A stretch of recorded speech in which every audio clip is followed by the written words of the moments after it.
근데 그러면 이제 그런 것을 하기 위해서 법에 의해서 할 수 있다 한다 하더라도 그 법에는 또 반대로 우리 정보통신망법이나 개인정보보호법에는 개인정보 보호 규정이 또 있어요. 그래서 이제 그 거기서는 개인에 관한 정보를 수집하지 말라 이렇게 돼 있거든요. 그럼 이제 우리가 그 패킷을 이제 머티리얼을 우리가 이제 분석을 할 때 이렇게 되는 것이죠.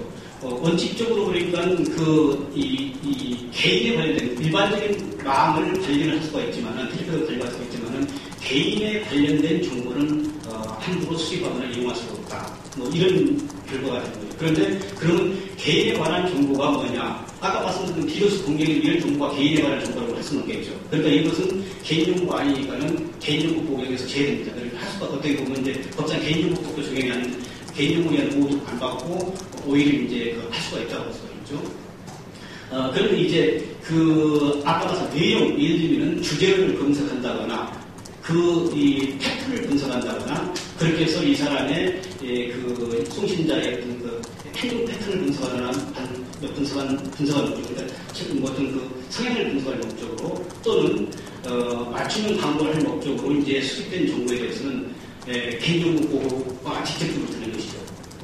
그래서 이것은 어떤 형태로든 간에 어떤 개인의 성향을 분석할 목적으로 수집했다거나 아니면은 이 맞춤형 광고를 할 목적으로 개인정보를 수집했다고 하면 그것은 법 위반 행위가 되는 것이고, 다만 똑같은 정보를 이용했다 하더라도 법률상 어떤 인구 통계학적 방법으로만 쓸 목적으로, 그러니까 개인이 식별되지 않는 상태로 인구 통계학적 방법으로 활용될 목적으로 그런 방법으로만 했다고 하면 역시 어떤 내용 일부를 바탕하더라도 그것은 현행 개인정보법 위반으로 보기는 좀 어렵지 않겠나 그런 좀 생각이 듭니다. 그리고 이제 마지막으로 다른 이제 말씀을 많이 하셔야겠기 때문에 한번 더 말씀드리면은, 그러면 여기서 이제 이 정보가 그럼 동의받았을 경우에 이것이 유효하게 되는 것인가? 동의받았을 경우에.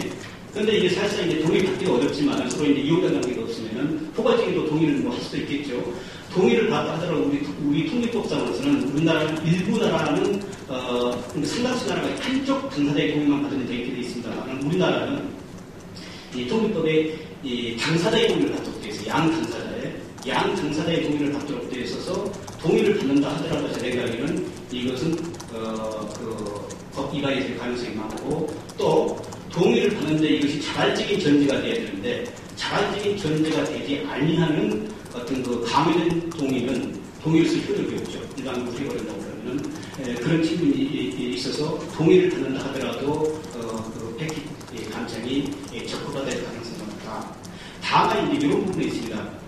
그러니까 아까 헤드정보 분석 나왔는데, 헤드정보 분석에서 우리 이제 정보통신망법에 보면 기술적, 관리적, 경제적으로나 기술적으로 이 서비스 제공을 위해서 도저히 동의를 받을 수 없는 것은 동의를 받지 않아도 돼요. 그러니까 소위 말해서 A에서 B로 전달하기 위해서 주소가 필요한 것을 하는 것은, 이것은 우리가 커먼 캐리어라고 그러죠. 커먼 캐리어라서 소위 말해서 내용을 분석하지 않고 단순히 전달자로서 불가피하게 필요한 정보는 동의를 받지 않아도 됩니다. 그러니까 아까 말씀드렸던 것처럼 그 정보가 헤드에 있느냐, 안에 컨텐츠 안에 들어있느냐, 이게 중요한 게 아니고 그 정보의 쓰임새가, 아까 앞에 목적이라고 말씀드렸습니다. 그 정보의 쓰임새가 그 서비스, 정보통신 서비스 제공을 위해서 경제적으로나 기술적으로 불가피하게 필요한 경우라고 그러면은 이것은 동의를 받지 않아야지만 나머지 부분에서는 동의를 받아야 된다. 또 동의를 받는다 하더라도 이와 같은 패킷 같은 경우는 양 당사자의 동의를 받아야 하기 때문에 유효한 동의가 될 가능성이 적다. 이렇게 제가 결론을 말씀드리겠습니다. 이상입니다. 하나의 발제가 된 것 같은데요. 지금 이 프라이버시 침해와 관련된 현행법상의 어떤 명시되지는 않았지만 간접적으로 유치할 수 있는 법리적 해석까지 좀 잘 정리해 주신 것 같은데요. 끝까지 남은 부분 그런 의견 좀 들어보도록 하겠습니다. 강 선생님. 네, 지금 이 패킷을 이 사업자가 처리하는 데 있어서 헤더 페이로드를 보느냐, 페이로드까지 잘 보느냐, 이 문제가 중점으로 제기가 되는 것은 통신비밀보호법 때문입니다. 통신비밀보호법은 아시다시피 통신 내용에 대해서 동의 없는 지득이나 체록을 굉장히 중죄로, 벌금형이 아예 없어요. 무조건 징역을 살게 할 만큼 굉장히 엄격한 교육을 하고 있고, 다른 나라에 비해서 확연하게 강한 교육을 하고 있습니다. 그리고 아까 이창훈 박사님 말씀하셨다시피 한 사람의 동의를 받더라도 그거는 소용이 없어요. 양 쌍방의 동의를 받아야지만 적법한 이 지득체록으로 인정을 하고 있습니다. 그러니까 KT가 설령 KT망에 있는 이용자들한테 강제로 아니면은 이제 자발적으로 동의를 받아도 다른 회선망을 쓰는 SKT나 HT 이용자들 동의까지 완전히 못 받았다면 둘 사이에 주고받는 통신 내용을 KT가 열어봤을 경우 통신비밀보호 위반이 될 수밖에 없다는 거죠. 다른 나라도 마찬가지인 것 같습니다. 이 DPI 문제와 통신비밀 문제를 얘기를 할 때는 대체로 이 헤더와 페이로드, 즉 통신 내용과 통신 내용이 아닌 외적인 것을 어느 정도 침해하느냐, 때로는 침해하지 않았다, 이런 논쟁이 이제 벌어지는 양상인데요. 지금 이창훈 박사님 말씀하신 것 중에 굉장히 이제 의미가 있는 게 헤더냐, 내용이냐가 별로 중요하지 않은 것 같다라고 얘기하셨는데, 저도 비슷한 말씀을 좀 드리고 싶습니다. 일단 사실 이거는 우리 강장호 선생님한테 여쭤봐야 될 거긴 한데, 이 헤더가 모두 엄격하게 통신 내용과 깔끔하게 분리가 되는지 말씀을 좀 듣고 싶은데, 제가 이제 미국에서 있는 이런 DPI와 프라이버시 논쟁에 대한 자료를 보면 그렇게 주장하는 분들이 있어요. 절대 깔끔하게 구분 안 된다. 수신자 이메일 주소와 웹사이트 이름 이런 것이 헤더가 아니라 페이로드에 포함되어 있을 수도 있다. 그리고 또 어플리케이션 헤더는 또 이게 통신 내용인가 아닌가. 어플리케이션 헤더도 통신 내용으로 볼 수 있다. 이런 논쟁들이 있습니다. 설령 지금 이제 이 헤더 문제는 이제 KT가 맨 처음 꺼낸 얘기예요. 지난번에 자리에서 설령 KT와 같은 사업자들이 주장하는 대로 헤더하고 페이로드가 엄격하게 딱 한 자르듯이 나눠져서 진짜 통신 사업자가 헤더만 본다 라고 하더라도 위법성 문제가 해결되는 건 아닙니다. 왜냐하면 통상 이 헤더에서 다루고 있는 정보들은 예를 들면 이 메일을 받는 상대방이 누군지, 지금 통신하고 있는데 IP가 뭔지, 상대편 IP가 뭔지, 지금 시간이 언제인지, 이런 거는 우리 통신비밀보호법에서 보호하고 있는 통신사실 확인자료에 해당을 합니다. 통신사실 확인자료는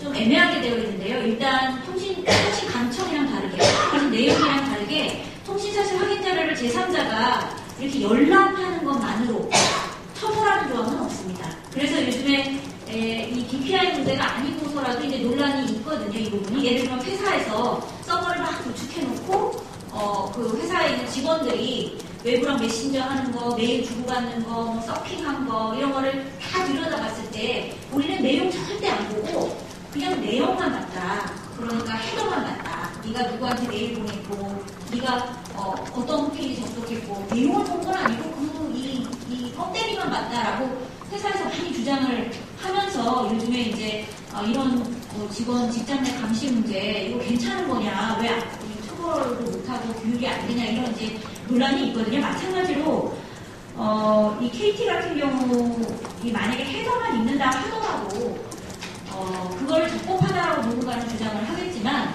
제가 보기에는 분명히 통신사실 확인자료 또한 통신비밀보호법상 보호 대상이다. 예컨대 그런 거예요. 다음이나 네이버 같은데 경찰이 통신사실 확인자료를 요청합니다.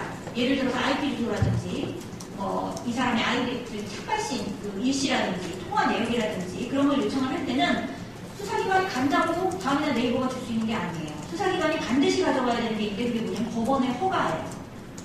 하물며 수사기관도 공익을 위해서 공무를 집행할 때도 법원에서 결제 딱 받아가고 가야 되는데 그게 아니라 일반적인 사인이 제3자가 그거를 마음대로 가져갈 수 있다는 건 통신비밀보호법의 입법 목적하고 또 통신사실 확인자료 조항의 신설 취지하고 굉장히 어긋날 수밖에 없습니다. 그래서 제가 봤을 때는 이제 통신사실 확인자료를 제3자가 열람하는 것에 대해서 우리 통비법이 충분히 규율하고 있지 않은 이런 입법상 불비 문제가 있기는 하지만, 분명히 이게 설령 해더라 하더라도 보호하는 대상이다라고 생각을 하고요. 근데 이제 통신비밀보호법은 사실은 해더냐 아니냐가 중요한 게 아니에요. 해더냐 페이로드냐가 중요한 게 아니고 그게 그런 의미에서 좀 전에 말씀드린 것처럼 뭐를 보느냐 그게 뭐 내용이면 더 엄중하게 처벌하지만 그게 이메일 주소라 하더라도 뭐 내가 도달하고자 하는 웹페이지의 주소라 하더라도 IP 주소라 하더라도 일시 장소에 대한 거라 하더라도 보호를 하고 있다는 거고요. 이 취지에 따르면 통비법은 충분히 지금 이 제3자 이게 네트워크 사업자가 이렇게 이용자들의 이른바 헤더를 보는 문제라고 해서 보호를 하고 있는 건 아니라고 생각을 하고요. 근데 이제 통비법을 떠나서 이게 이제 일반적인 사생활 보호 측면에서 이게 용인될 수 있는 행위냐? 저는 이제 우리 오길영 선생님의 발제하신 내용 중에 이 DPI의 주요 기능, 목적 이런 거를 이제 앞에 말씀하셨잖아요. 근데 이 중에 어떤 거는 저희가 충분히 납득이 될 수 있는 것도 있고 어떤 거는 이용자 입장에서는 참 이거 심하다 싶은 것들이 있어요. 되게 심하다는 느낌이 들거든요. 근데 그 심하다는 느낌을 이 공식적인 언어로 얘기하자면 프라이버시에 대한 합리적인 기대가 무너지는 상황이라는 거예요. 인터넷은 엔드-투-엔드 방식이기 때문에 당연히 이쪽 말단에 있는 이용자랑 이쪽 말단에 있는 이용자는 자기들 사이에 주고받는 통신 내용을 제3자가 스니핑을 한다든지 엿본다든지 이러지 않은 것을 기대를 하게 마련입니다. 그게 원래 인터넷 서비스거든요. 그런데 그 이용자의 프라이버시에 대한 기대를 배반하는 일이 벌어지고 있고 특히 어떤 것은 사업자들이 경쟁 사업자들을 단지 물리치기 위해서 시장에서 자기들의 지배력을 공고히 하기 위해서 그런 목적으로 이런 일들이 이루어진다면 일반적인 의미에서의 사생활 보호 차원에서도 용납되기 어려운 일이 아닐까라고 생각을 합니다. 그 다음에 이제 개인정보 자기결정권, 개인정보에 대한 여러 가지 정보 주체의 권리랑 관련해서는 이상범 박사님이 정보통신망법 얘기하시면서 자세하게 얘기를 하셨죠. 근데 저는 여기다 한 가지 더 덧붙이자면 저는 불충분하다고 생각을 합니다만 예를 들면 캐나다의 프라이버시 위원회에서 이제 DPI에 대해서 일정하게 프라이버시 침해다라고 결정을 내린 근거는 이용자에게 충분히 정보를 제공하고 동의를 받지 않았다는 것 때문이거든요.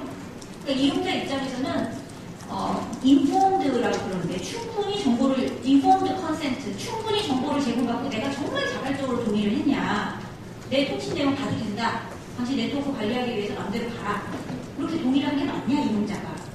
만약에 이용자가 동의를 안 하고 싶다면 동의라는 건 뭐예요? 자기가 안 하고 싶을 때는 또 안 할 수도 있어야 되는 거잖아요. 근데 이용자가 동의를 안 하고 싶으면 안 할 권리도 보장이 됐느냐?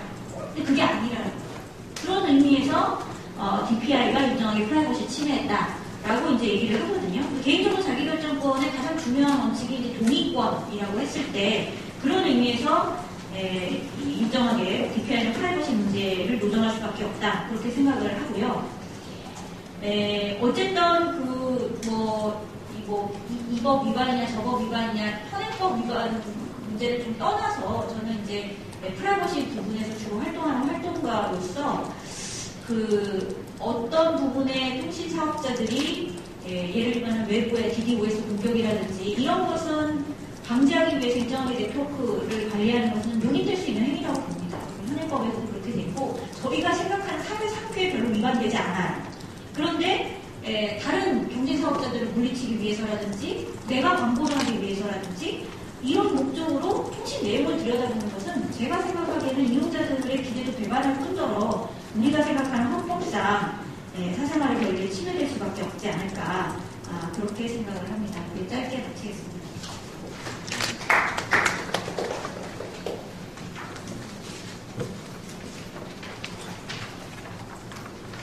여기를 또 홍보하고 해주셨는데요.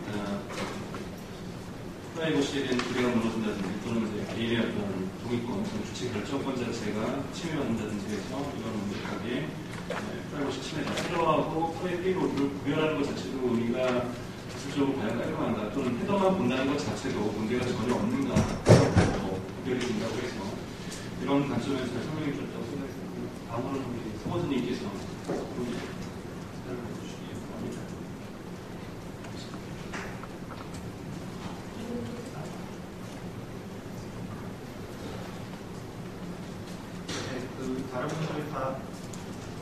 다른 분들이 다 좋은 말씀 해주셔서 저는 짧게 3가지 정도로 요약을 해서 말씀드릴 수 있을 것 같습니다.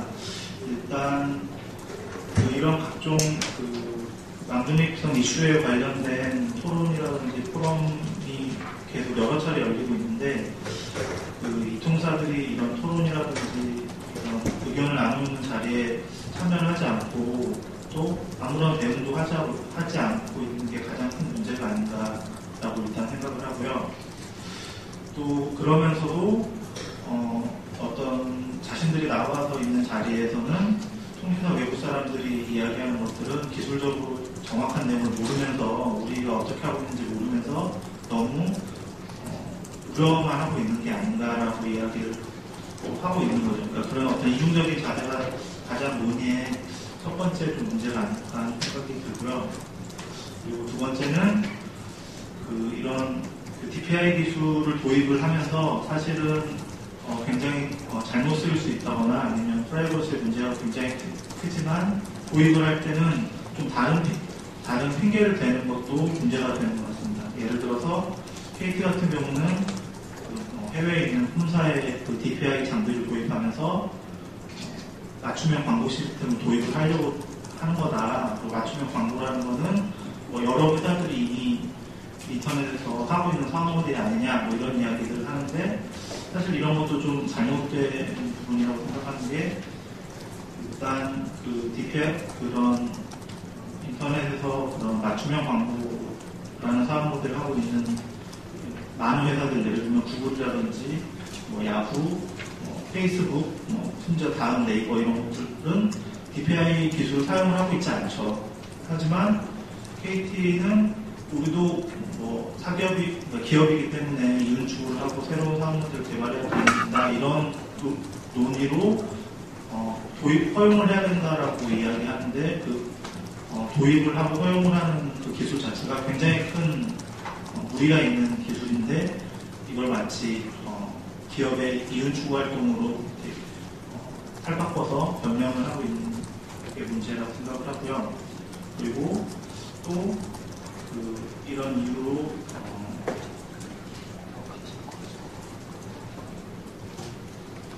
DDoS 공격이라든지 그런 네트워크를 관리한다고 이야기는 하고 있지만 정확하게 어떤 기준으로 관리하고 있는지는 이야기를 하지 않고 또 심지어 이미 우리나라에서도 카카오톡의 보이스톡을 막는다든지 하는 식으로 이런 패킷을 자신들의 기준에 맞춰서 차단을 하고 있으면서도 사실 DDoS 공격이 발생했을 때 예방했다거나 그런 사례들도 전혀 없지 않습니까? 그러니까 실제로 DDoS 공격이 평상시에 패킷을 들여다보고 있다고 DDoS 공격을 예방한다거나 그럴 수 있는 건 아니거든요. 그거는 좀 마치 그럴듯해 보이지만 사실은 별 관련이 없는 그런 거라고 생각을 하고요.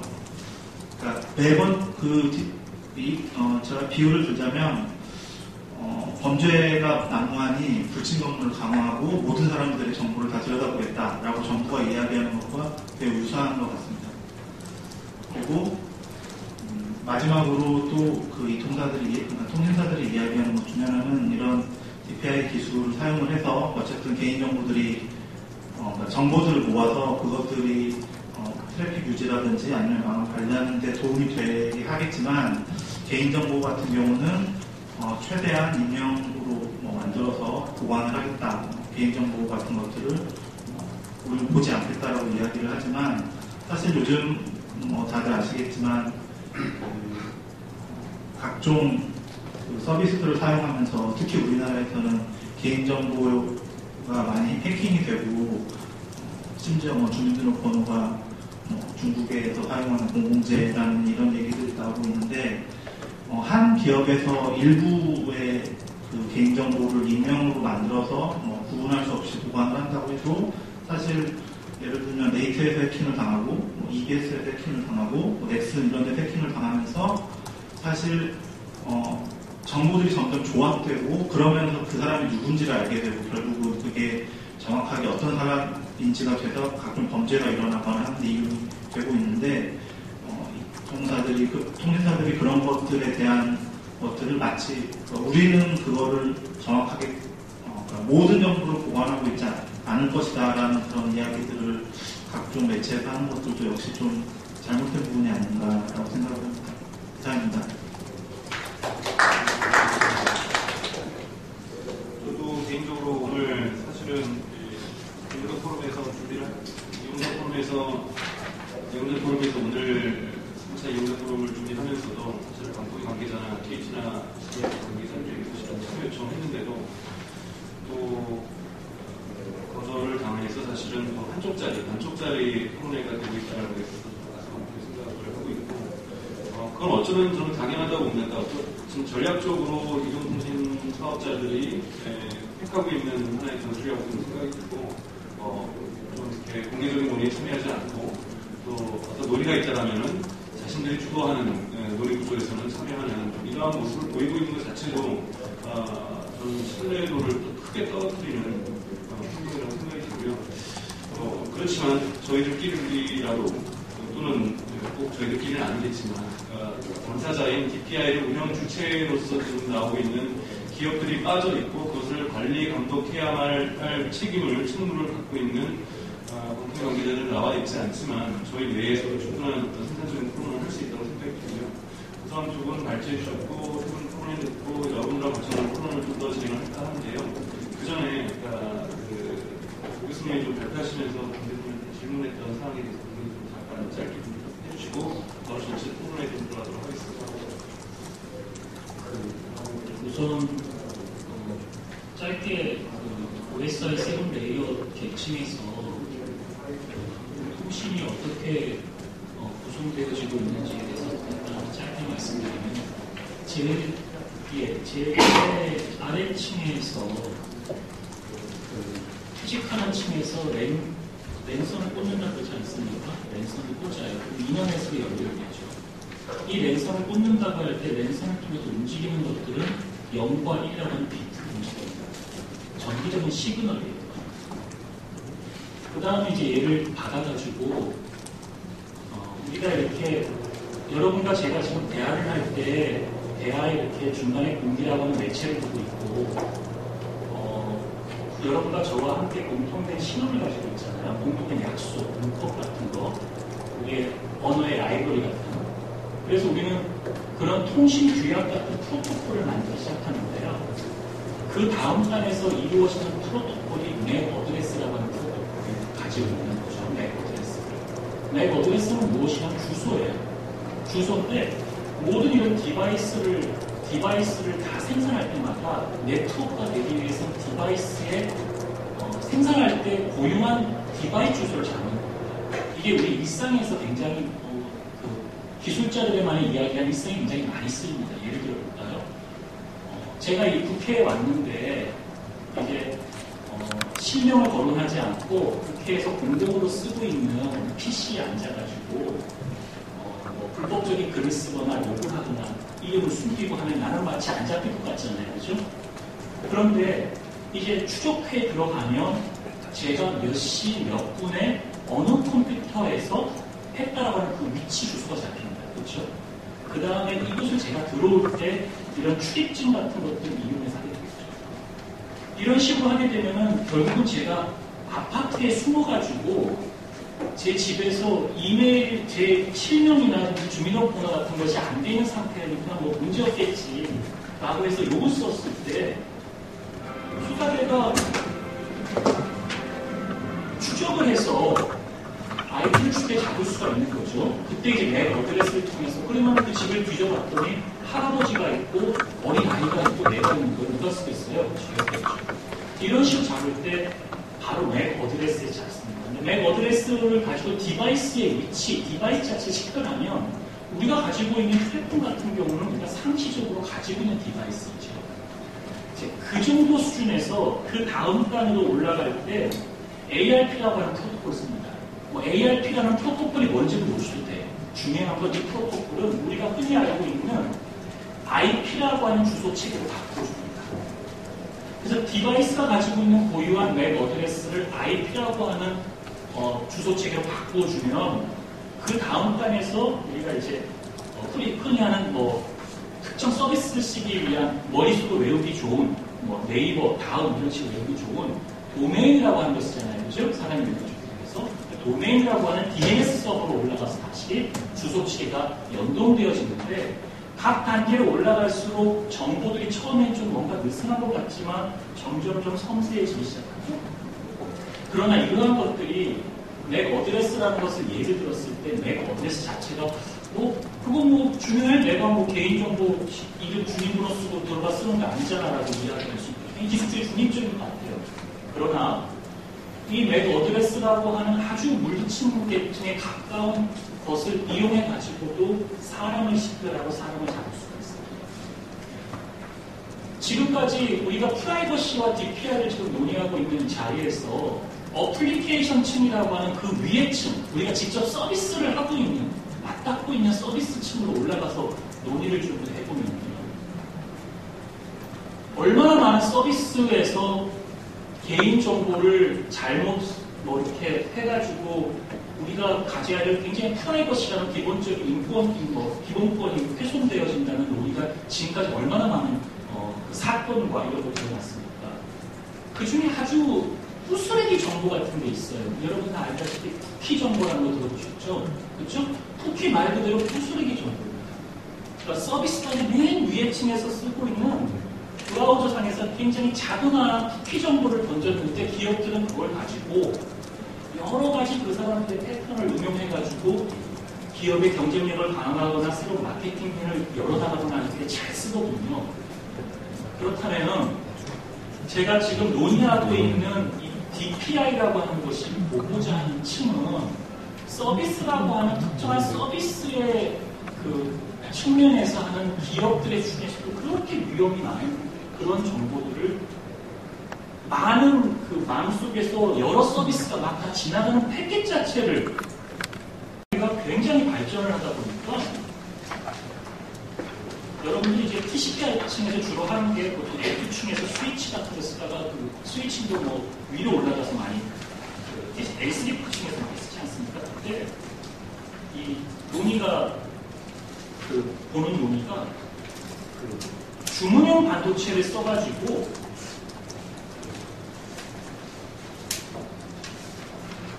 주문형 반도체를 써서 하드웨어적으로 코딩되어져서 DPI를 참 빠르게 처리를 해요. 패킷을 그냥 이렇게 흘려보내는 거죠. 그러니까 보통 패킷이 지나가면 패킷을 그대로 밀어넣으면 됩니다. 그대로 그냥 그 일정한 기간 동안 그 메모리에 저장을 해요. 그러니까 지나가는 패킷을 그대로 저장을 하면 이 메모리가 가득 차면 자동으로 이제 먼저 온 것들로 지워지겠죠. 그럼 이 메모리에 저장되어진 것들은 좀 저장되어져 있는데 지나고 시간이 있으니까 얘를 분석을 해보면 태프나 이런 것들 의심이 간대더라 하면 2차로 걔만 뽑아서 걔의 특정한 IP라든지 특정한 걸 추적해서 차단을 한다거나 서비스의 퀄리티를 높이는 방식으로 DPI가 많이 진행되어지는 그런 과정을 가졌다. 그런 것들을 좀 우회하기 위해서 실시간으로 지나가는 패킷을 저장하지 않고 그냥 그 반도체 하드웨어적으로 처리를 빠르게 막 지나가 볼 수도 있는 거죠. 그랬다가 거기서 정말 의심이 가면 똑바로 빼가지고 보면은 여러분들 어떠세요? 이 정도면 또 기업이 해볼 만한 것 같으니까 용납이 됩니다. 지금 아까 패킷의 헤더를 본다.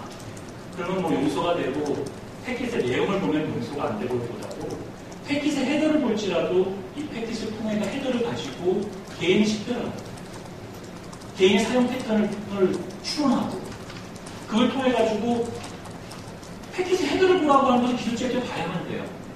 라우터가 기본적인 라우터의 기능을 처리하기 위해서 패킷 헤더를 보지 않고 어떻게 처리를 합니까? 봐야 돼요. 그런데 여기서 보는 이유는 정말로 목적지로 가장 빠른 경로를 잡아서 보내주기 위해서 봐야 되는 부분인데 이것을 보는 망 사업자가 그 많은 패킷들의 헤더를 가지고 모아서 개인을 식별할 수 있다면 그때는 기술적인 중립적이라 볼 수 없고 프라이버시도 염려된다는 것이죠. 이처럼 제가 아까도 쿠키라고 한 예를 들었지만 이게 물리 망층으로 내려갔을 때 그 영향력은 굉장히 큽니다. 좀 더 예를 들어 볼게요. 다가온 미래 시대에 아까 IPv6를 말씀하셨지만 IPv6가 진행되어지면 M2M, 그 머신 투 머신, 뭐 기계와 기계 간의 통신 이런 것들이 만들어지는 거죠. 많은 머신들이 다 커뮤니케이션한 피켓이 많아질 텐데 그러한 시대가 되어졌을 때 내가 식별하지 않고 내가 쓰고 있는 기계가 커뮤니케이션을 하고 있는 내용들에 대한 기본적인 정보를 모아가지고도 상상할 수 없는 굉장히 많은 나에 대한 프로파일 정보를 다 가져갈 수가 있는데 이러한 기술들이 정말로 그 DPI를 쓰고 있는 순수한 목적으로만 쓸 수 있다고 볼 수가 있습니다. 그러한 고민들을 이 기술을 보면서 계속 하게 되는 부분입니다. 네. 질문 잠시 드리면 다른 발전 시작해서요. 네, 말씀 잘 들었습니다. 워낙 기술적인 고민들이기 때문에 물론 저도 질문이 있지만 먼저 여기 오늘 참여하신 분들의 또 의견과 질문뿐만이 아니라 또 의견을 주셔도 되고요. 또 문제제기라든지 이런 부분들이 있으시면 자유롭게 부담감 없이 좀 간단하게 본인 소개 좀 해주시고 이야기를 해주셨으면 좋겠습니다.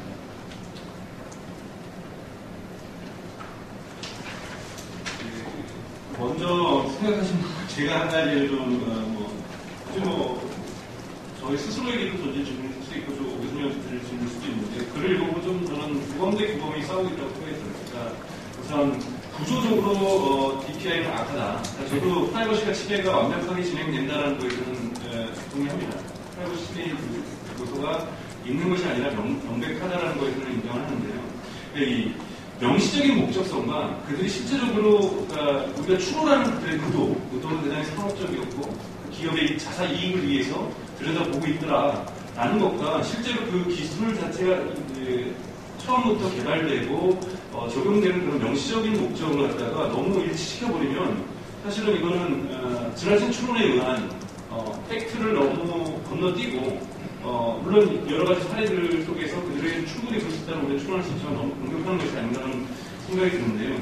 그 이유가 예를 들자면 답변해야 하는 것은 두 가지입니다. 저 개인적으로 볼 때는. 하나는 그렇다면 망의 그 과부하 문제라든지 망의 안정성 문제를 어떻게 기술적으로 극복할 수 있을 것인가.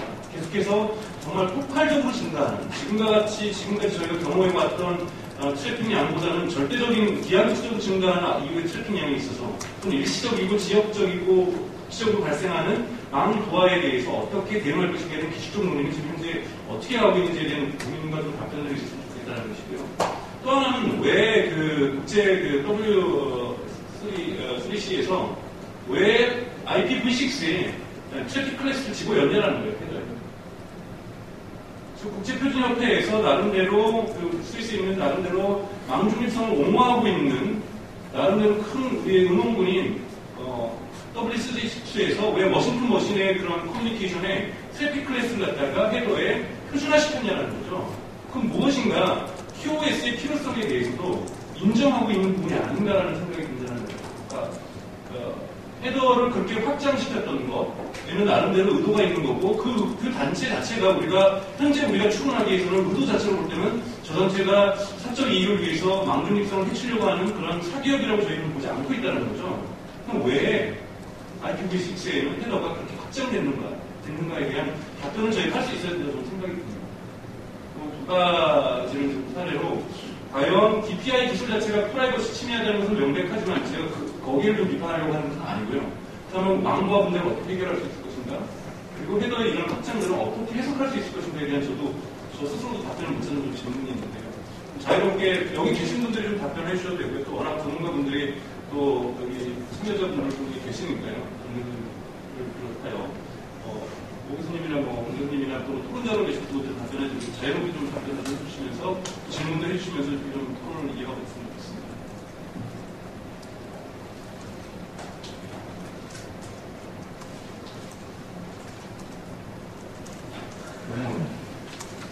여기 와서 내가 답변할까요? 질문이 너무 철학적이셔가지고 모두들로 함부로 얘기할 수 있는 그런 질문이 아니에요. 먼저 제가 유사한 답이라고 사실 하고 싶은 게 획기 감청 때문에 지금 오픈되어 있는데 국정원에서 난방을 하는 것 중에 하나가 그거였어요. 지금 뭐 다들 인터넷 망명하고 요즘 스파이들은 인터넷 아니면 연락을 안 한다. 그렇기 때문에 우리는 수사에 없죠.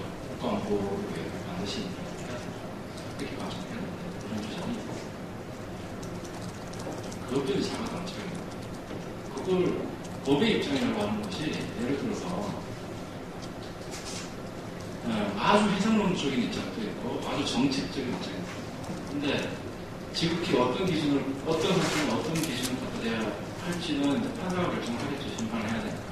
그런데 국정원이 그렇게 얘기했을 때 제 감독은 너무나 시끄러웠어요. 원래 그렇다 했어요. 그러니까 지금 세상에는 원래 사람들이 그렇게 하고 당신들이 그렇게 수사를 하는 게 굉장히 곤란할 것이다. 그렇다고 해도 그런 수단으로 사람들의 인권을 신뢰하면서 그런 수단으로 수사를 해서는 곤란하다. 이게 이제 아주 원칙적인 답변인데 트래픽이 다 터져서 사람들이 다 채증이 와가지고 질리도록 이렇게 되더라고요. 저는 DPR을 피해야 된다고 생각합니다. 무슨 말이냐면 그 트래픽 관리라는 것이 정말 아까도 얘기드렸지만 우리 그 방화벽처럼 정말 절실한 경우에는 미국처럼 저거 시켜야 되겠죠. 근데 그 정도로 그게 정말 부득이한 것인가에 대한 논의를 제대로 해야 되는 거예요. 그게 빠진 상태에서 지금 뭐 방통위가 지시한 가이드라인이나 아니면 통신사들이 얘기하는 것처럼 겉모양은 트래픽 관리고 혹은 다른 거일 수도 있고 이래가지고는 안 된다는 거죠. 정말 말 그대로 부득이해야 된다는 것이고 그 부득이에 대해서 제가 아침을 좀 적었는데요. 아침을 써서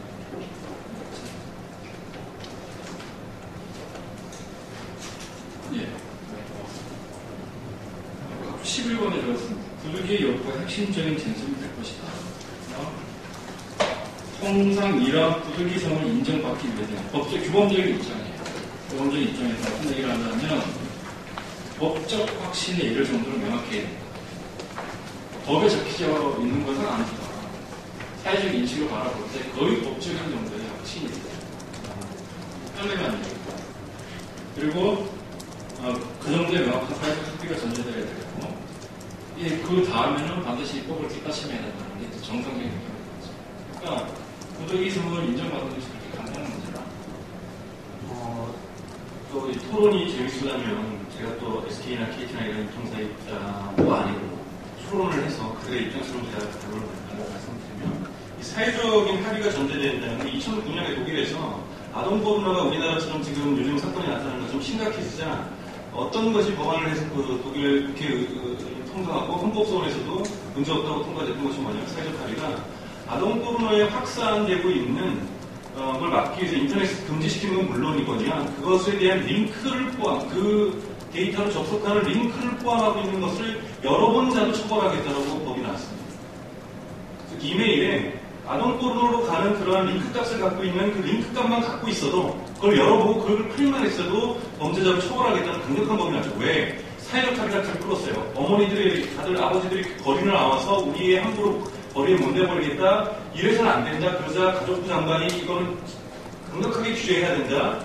즉 이것이 프라이버시보다 더욱더 중요한 지금 사회적 위협이다.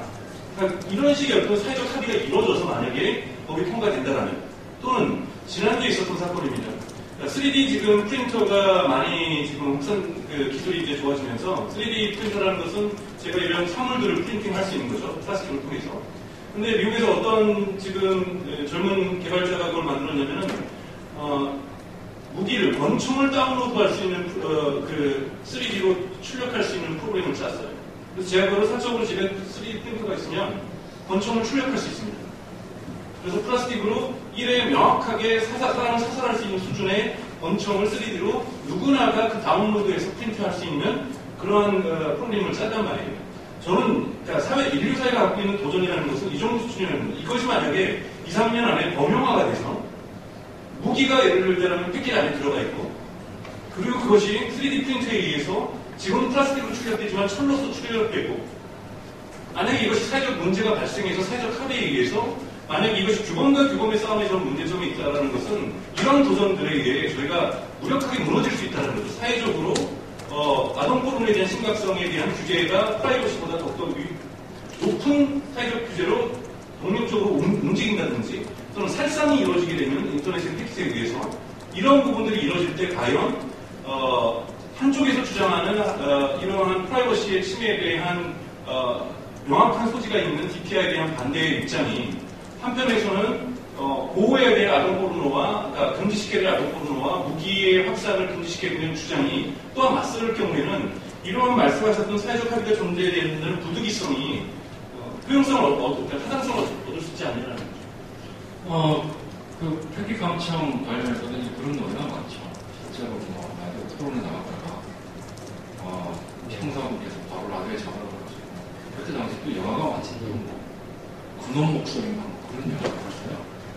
6개 하는데 그럼 당신 입장은 당신 내가 6개 됐는데 감정 못한단 말이냐. 그런 식으로 질문을 굉장히 나오고 싶었는데 제 입장은 이게 그 DPI 자체가 좀 오해가 있었습니다. DPI 자체가 본질적으로 독성을 가지고 있고 유혹성을 가지고 있다 맞아요. 맞는데 독이 있는 것도 쓸 필요가 있을 때 써야 되는 것이고 독이 있는 걸 언제 쓸지 거기에 대해서 우리가 논의를 사회적 확신을 가진 정도로 법적 확신이 될 수 있는 논의를 해봐야 된다는 말인데 그러니까 그 질문에 대한 대답과 동일할 것입니다. 그러니까 DPI를 반대한다고 해서 유괴범을 잡는데 DPI 쓰지 마 이런 얘기하고 싶지는 않아요. 그러니까 모든 DPI가 아까 얘기하신 것처럼 링크 있는 메일도 다 안 된다고 처벌한다고 그랬다는데 그거는 규제의 현실성도 없고 타당하지도 않다고 제가 합니다. 근데 그런 부분이 정말 극도하게 이렇게 치우친 면이 있다면 그건 이제 그 케이스가 잘못된 것이고 일반적으로 얘기할 때 어떤 기술이 악용될 수도 있고 오용될 수도 있고 오용이나 악용이 없나요? 그럴 수도 있고 또 좋은 의미를 사용될 수도 있습니다. 그러니까 기술 자체를 완전히 뽀빼친다는 것이 아니라 기술이 좋은 걸로 사용되는 것은 우리가 사용할 수 있게 해야 되는 것이고 악용이나 오용이나 악용이나 이렇게 해서 막아야 된다는 거죠. 그래서 그 망등슨 논의에 와서 정말 본질적인 의미에서 세계 관리하고 왕 자체의 안녕을 위해서 포지적으로 찬성하는데 그게 지금 같은 그 논거 자체가 트래픽이 과대 보이스 이런 거는 사실 여러 가지로 전혀 의미가 없는 거예요.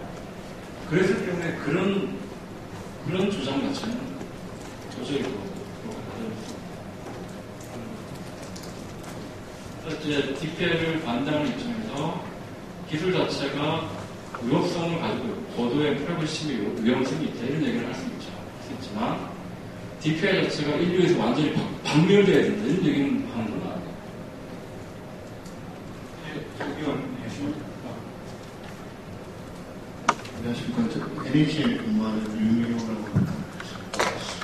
방금 말씀하신 거랑 다시 이제 아까 그 강금수 말씀하신 내용을 다시 한번 되돌려서 생각을 해보고 싶은데 아까 마음보안 문제를 해결하기 위해서 DPI가 필요하다라는 것을 전제로 이제 질문을 이어가셨는데 저는 다시 대묻고 저도 잘 몰라서 하는 부분인데 마음보안 문제를 해결하기 위해서 DPI가 꼭 필요한 겁니다. 그러니까 DPI라는 건 그 컨텐츠 내용을 보는 거잖아요. 컨텐츠 내용을 들여다봐서 이게 무엇인지에 따라서 처분을 달리하겠다는 거잖아요. 그러니까 패킷의 종류를 구분하고 컨텐츠 내용에 따라서 망부화 문제를 해결한다? 저는 그게 잘 이해가 안 가거든요. 예를 들어서 망부화가 문제가 발생하면 뭐 그 종류가 무엇이든 그 시간에 특정 시간에 발생한 트래픽은 예를 들어서 동일하게 처리를 한다든지 뭐 디도스의 문제도 마찬가지. 디도스라고 패킷 헤드에 써 있는 게 아니지 않습니까? 또 동일한 패턴의 그 시그널들이 계속 들어오는 그런 패턴을 보고도 얼마든지 이게 디도스 시그널인지 알 수 있고. 그러니까 제가 봤을 때 DPI를 안 쓰고도 그러니까 망 보안 문제를 해결할 수 있는 다양한 대안들이 있고 실제로 DPI를 쓰는 것 자체가 망 보안 문제를 해결하는데 전혀 도움이 안 될 것 같은데 왜 그런 그 전제로 말씀하시는지 잘 이해가 안 가서. 저는 제 토론을 좀 재밌게 하려고 반대편의 입장에서 얘기를 하는데요. 개인적으로는 망금 입장을 이제 옹호하고 있고, 저는 예를 들자면 아동 포르노가 있다 할지라도 기대하면 써서 안 된다는 생각이지만, 조금은, 왜냐하면 너무 다 강등성이 동의하신 분들만 오신 것 같아서 얘기한 건데 그래도 저는 반론할 수 있습니다. 왜냐하면 QoS라는 것은 지금까지는 사회적 합의 기구로서 논의가 돼야 되는 것은 뭐냐면 망과부하를 어떻게 사회적으로 극복할 것인가, 기술적으로 극복할 것인가에는 범정부적이고 범시민적인 저는 논의 기구는 필요하다고 생각이 듭니다. 왜냐하면 망과가 안 됐을 때 정치적으로 속도가 줄어들지라고 얘기할 수도 있지만 제가 프로야구를 잠실에서 누가 지금 홈런 쳤는데 그걸 다른 사람보다 못 쳤는 게 알고 싶지는 않거든요. 그러니까 이러한 그 소비자 개인에 있어서의 망과가에 오는 이 즐거움의 포기, 서비스 자체가 줄 수 있는 즐거움의 포기라든지 큰 사고가 났을 때 우리 엄마가 다쳤는데 그 소식을 내가 보이스톡으로 하다가 전혀 못 들었다. 늦게 들었다. 뭐 끊겼다. 이거는 제가 보기에는 이것이 모일 경우에는 사회적 큰 경제적 손실과 사회적인 웰페어의 손실이 좀 있을 수 있기 때문에 망과를 극복하려고 하는 것은 범정부적이고 범시민적인 그 사회적인 노력들이 있어야 되는 거라고 생각이 드는데요. 그 중에 사실은 가장 지금 현재 진화된 형태로 나와 있는 것이 QoS라는 거죠. QoS도 하나의 방법론이 처음부터 끝까지 있는 것이 아니라 사실은 그때마다 그 사회적 합의로 그 벡터를 정의하는 거잖아요. 어떤 벡터를 정의해서 우선순위에 우리가 무엇을 망부하가 걸렸다는 것을 전제 조건 하에 그 조건 하에서 어떤 벡터의 순서에 있는 가중치를 둬서 이 부분 앞부분을 먼저 좀 통과시켜주고 뒷부분에 있는 것은 늦게 통과시켜준다는 사실은 저는 그 QoS의 벡터를 구성하는 함수 자체를 구성하고 있는 그것도 저는 사회적 합의 결과물이어야 된다고 생각합니다. 그것도 투명하게 논의되는. 그러니까 제가 질문은 그 벡터를 구성하는 그 함수에 들어가는 변수가 왜 트래픽의 종류가 들어가야 되는 거예요?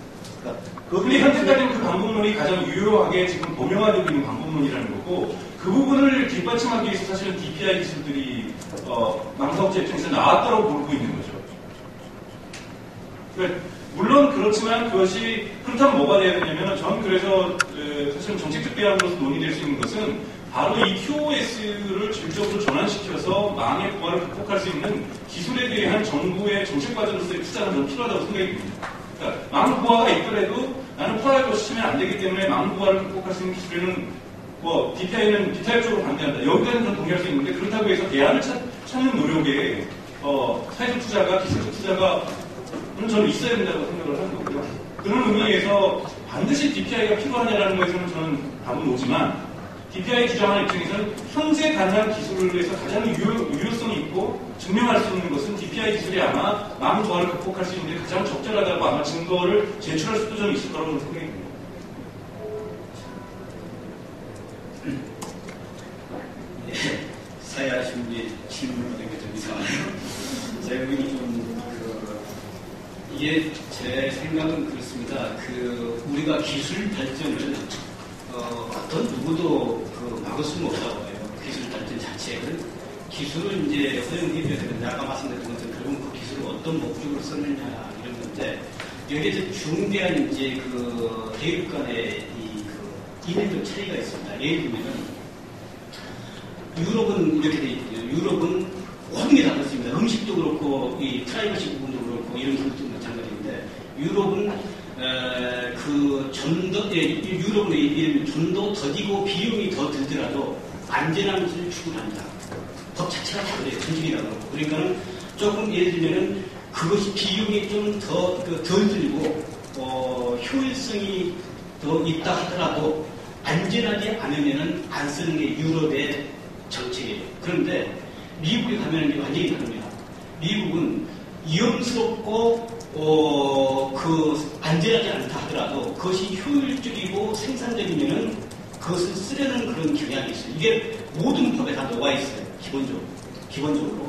저는 그래서 여기서 이제 DPI라는 것이 저는 잘 모르고 기술 전문가 잘 모르겠는데 이런 DPI에 대체할 수 있는 트래픽 이러면은 아까 왜 갑자기 이렇게 하려고 그러는데 실제로 우리 사회에서 보면은 디도스도 아까 아침에 그러고 보니 디도스가 그걸 막을 수 없다고 그러는데 디도스가 평상시에는 이렇게 살짝 같은 거지만은 예를 들면 우리 727 디도스나 43 디도스 같은 거 보면은 순간 5분 10분 사이에 칵 빛이 올라가거든요. 그럼 그걸 누가 막을 수 있습니까? 그럼 막은 다른 기술이 존재한다고 그러면은 당연히 그 방향으로 정부의 정책과 기술이 가야 되는 것이고 그것을 현 기술상으로서 막을 수 있는 방법이 없다. 그러면은 좀 더 위험하더라도 DPI 기술을 이용할 수밖에 없지 않는가. 저는 이제 그런 생각이 들고 그런 의미에서 예를 들면은 똑같은 겁니다. 예를 들면 아까 지금 3D 그 프린터가 다 총을 만들면은 금시계 그걸 막을 수가 없죠. 3D 프린터는 긍정적인 교육을 하기 때문에 당연히 활용을 해야 되는데 다만 어떻게 해야 되느냐? 총기를 생산하는 것은 그걸 금지시키는 거죠. 그 행위 자체를 금지시켜야지 그 3D 그 프린터를 자체를 금지시킬 수 없다는 것이고, 뭐 이거 오늘 프라이버시 오늘 주제하고 그런 건 아닙니다만은 아까 아동 포르노 말씀하셨는데 이것은 기본적으로 우리나라와 다른 나라의 법의 차이입니다. 아동 포르노와 수관은 우리나라는 음란물이라는 것으로 해가지고 법에서 그냥 다 금지하고 있지만은 다른 나라는 그렇게 돼 있잖아요. 음란물은 다 풀어져 있습니다. 일반적으로 누구든지 볼 수가 있어요. 미성년자만 못 봅니다. 그런데 음란물 중에서도 아동 포르노와 수관이 들어갔다. 뭐 짐승하고 하는 이런 것들은 이런 것은 외국에서도 우리나라 마찬가지로 절대로 금지도 생산도 손질도 할 수가 없게 돼 있어요. 그래서 오프라인상에서 금지된 것을 온라인상에서 똑같이 금지된 것일 뿐이지 이것은 새로운 어떤 것은 아니다. 이렇게.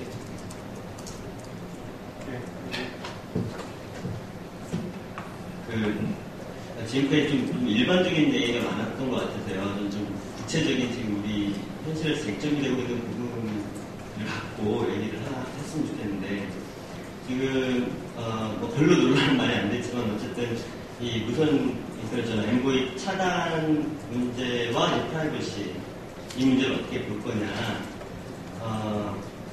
그 문제를 좀 얘기를 했으면 좋겠는데, 지금 사실 통신사들이 우리 DPI 사용하고 있다 이렇게 얘기한 적은 없는 걸로 알고 있거든요. 그리고 콘텐츠는 안 본다. 제가 알기로는 어떻게 콘텐츠는 안 본다. 그 다음에 패턴이라든가 그러니까 다른 방식으로 통제를 하고 있는 거다. 그 다음에 이용자의 어떤 동의를 받았다. 그리고 이런 정도 이제 얘기를 하고 있는 것 같아요. 그래서 뭐 DPI를 사용하고 있다느니 뭐 다른 구체적인 얘기를 안 하고 있는데, 현재와 같은 조건에서 우리가 이런 그래서 이용자 입장에서는 특정 이용자가 무선 인터넷 전화 이 앱을 사용하는 것을 차단당하고 있는 상황인 거죠. 이 문제를 이제 프라이버시 측면에서 어떻게 봐야 될 건지, 혹은 여기에 대해서 어떤 법적인 차원에서 문제 제기, 프라이버시 침해와 관련된 법적인 차원의 어떤 문제 제기 가능한 것인지, 이런 부분에 대한 의견을 듣고 싶습니다. 저한테 하신 질문 같은데 아니에요? 아무나 저는 일단은 4가지 답을 준비했습니다. 첫 번째, 통신위법 위반이다. 두 번째는 소위 망법이라고 하죠. 공무통신망 이용 촉진법이죠. 위반이다. 세 번째는 개인정보법 위반. 네 번째는 정의투지법 위반이다. 그걸 다 얘기 드리긴 좋은데, 한 달에 10화, 한 달을 라이프 피리어드를 주면 쓸 수 있습니다. 제가 뒤에 첨부해드린 거 잠깐 보시면, 법을 몇 개 했어요. 이렇게 했는데, 쉬운 것부터 해보겠습니다. 통지법은 무시무시한 법이니까 관두고요. 관둔다기보다는 뭐 얘기를 해야 될 것 같아요. 일단, 문자가 아니라 정통신망법. 49조. 이렇게 되어 있습니다. 이용자에 대해서 이렇게 얘기하면 그러니까 소위 망사업자와 이용자 상관없이 하기 위해서 누구든지 비밀 동의법을 해가지고 누구든지 정보통신망에 의해 처리, 보관 또는 전송되는 타인의 정보를 배송하거나 타인의 비밀을 침해, 도용 또는 누설을 하는 아주 적절하게 들어맞지 않는다. 그 다음에 이제 그 맞춤 광고 같은 경우에는 변조행위가 있는데 그 경우에는 49조 2 들어가죠. 누구든지 정보통신망을 통해 속이는 행위, 다른 사람의 정보를 수집하거나 다른 사람의 정보를 제공하거나 유인해서는 안 된다. 그러니까 뭐 이 두 가지 조문을 통해서 볼 때 반박이 가능하겠죠. 하겠지만 그 반박에 대해서 얼마든지 법론을 반박을 하십니다. 일단 망법 위반. 두 번째, 개인정보보호법. 요건 이제 개인정보하고 조금 문제가 있어요. 지금 우리 이창훈 박사님께서 얘기하신 개인정보 개념을 가지고 있고 이것도 논문들 중에는 이제 개인이 작성한 모든 문서를 개인정보로 보호하고 있습니다. 그 논의는 제2조에 개인정보 정의에 관련된 문제가 있습니다. 개인정보란 살아있는 개인에 관한 정보죠. 그래서 돌아가신 분은 해당 사항이 없습니다. 또 개인이기 때문에 애완견은 해당되지 않습니다. 현재 주체를 이렇게 한정하고 있고요. 성명, 주민등록번호 및 영상 등을 통하여 이 등이 법학에서 굉장히 의미가 있는데 복수를 얘기하는 등이 있고요. 많은 것 중에 몇 가지만 얘기해서 쓰는 등이 있어요.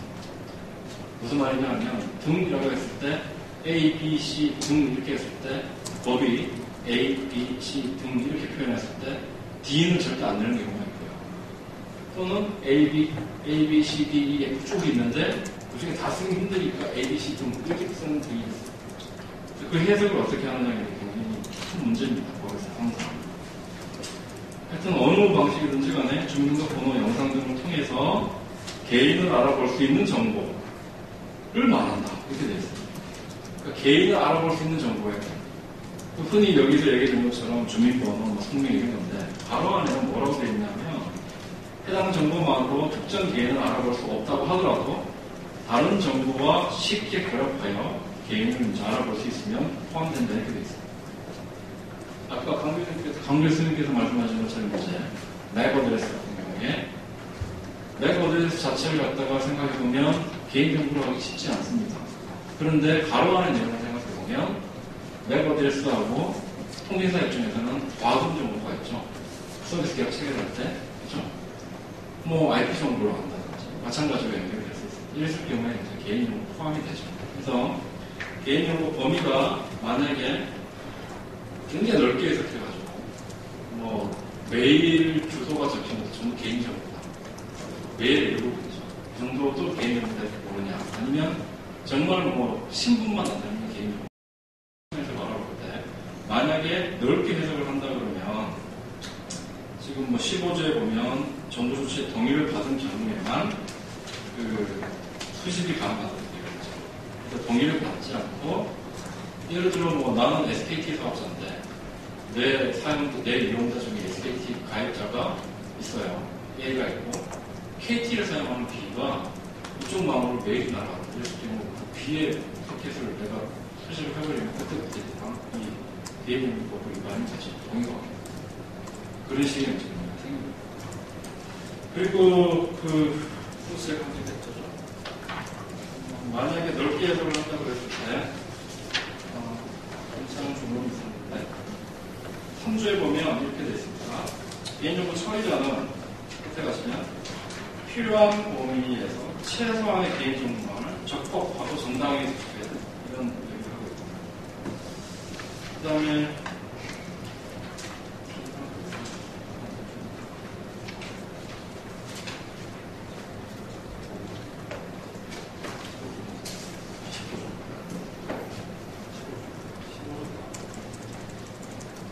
아까 우리 저기 이청문 박사님 말씀하신 게 이 종류는 15조에 제있고 개인정보 처리자의 정당한 이익을 달성하기 위해서 이게 이제 사실 통신사 측에 굉장히 유리한 부분인데 정당한 이익을 달성하기 위하여 필요한 경우로서 명백하게 정보 주체의 권리보다 우선하는 겁니다.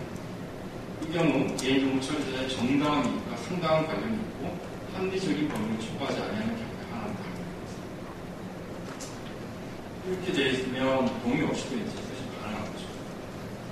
근데 이게 저쪽에 굉장히 유리한 조건이 아닌가. 그리고 뭐 프라이버시 얘기를 할 수도 있는데 잘 보이지 않아요.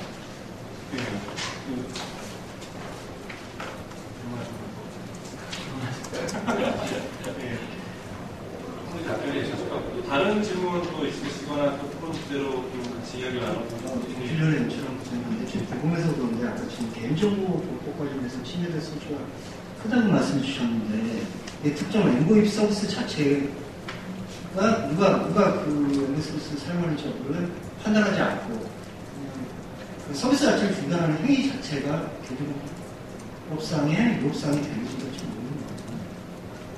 서비스를 중단하는 이게 차단하는 거죠. 그것도 예를 들자면 무제한으로 요금량을 쓴 사람들 예를 들자면 MOF를 쓰게 하지만 한 달에 3기가만 쓰는 사람들은 MOF를 차단한다든지 이런 식으로 지금 사용자를 선택적으로 만약에 차단할 경우에는 프라이버시 침해가 될 수 있겠지만 MOF 자체를 전면적으로 만약에 그러니까 제한해버릴 경우에는 이거는 뭐 사용자의 개인정보를 들여다보지 않고도 그냥 무조건 MOF 서비스를 막아버리면 되는 거니까 이건 프라이버시 침해가 아니지 않느냐라고 지금 말씀해 주신 것 중에 그 개인정보 관련된 정의 부분에서 특정 개인의 정보를 알아볼 수 있는 거 다른 거랑 결합했을 경우에 개인정보라고 하셨는데 실제로 그런 수집을 하더라도 그게 결합하지 하는 행위가 이루어지지 않을 경우에는 그게 개인정보를 못 볼 수 있는지 이건 좀 연관됐어요. 그건 아마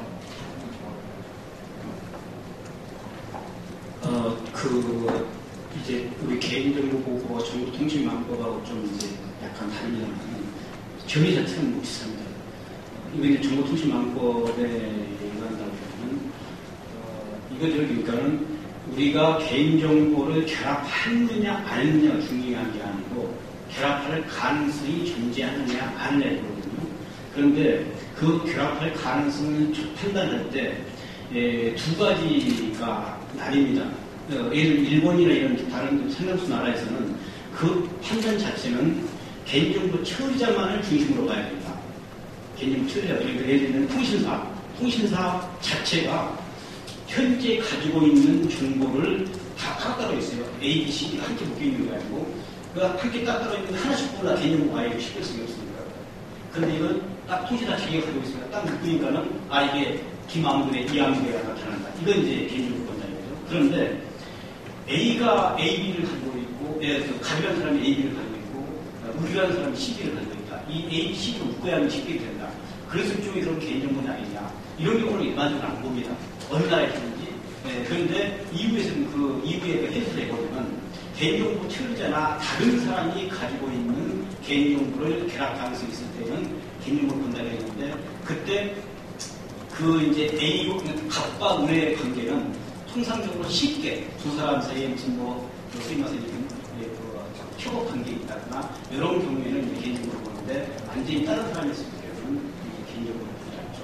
이게 이제 정보통신망법만 보면 그렇고 아까 이제 제가 그런 말씀 드렸는데 이 자체는 정보통신망법 개인정보 차이가 났습니다. 이것은 이제 정보통신망법을 적용해야 되는데 정보통신망법은 정당한 이익이 있다고 해서 수립을 못합니다. 제가 아까 말씀드린 것처럼 서비스 제공인가 정보통신 서비스 계약 이행에 대해서 불가피하고 경제적 기준으로 불가피한 경우만 동의를 받지 않기 때문에 정당한 이익이 있다 하더라도 인정이 되지 않죠. 그래서 이제 그 답변을 정리를 하면요. 지금 이거하고 합쳐져야 해서 그거랑 싶어요. 개인정보가 되는 거잖아요. 근데 얘가 없으면 얘는 별로 의미가 없죠. 그런데는 이제 망법에서는 얘만 수집해서 개인정보를 보는 거예요. 왜냐하면 지금 박사님 말씀하신 것처럼 아군 정보는 우리 주민증 다 해가지고 실제 오프라인에서 다 자기 정보 제공하기 시작했어요. 나무감처럼 계약서 쓰지 않습니까?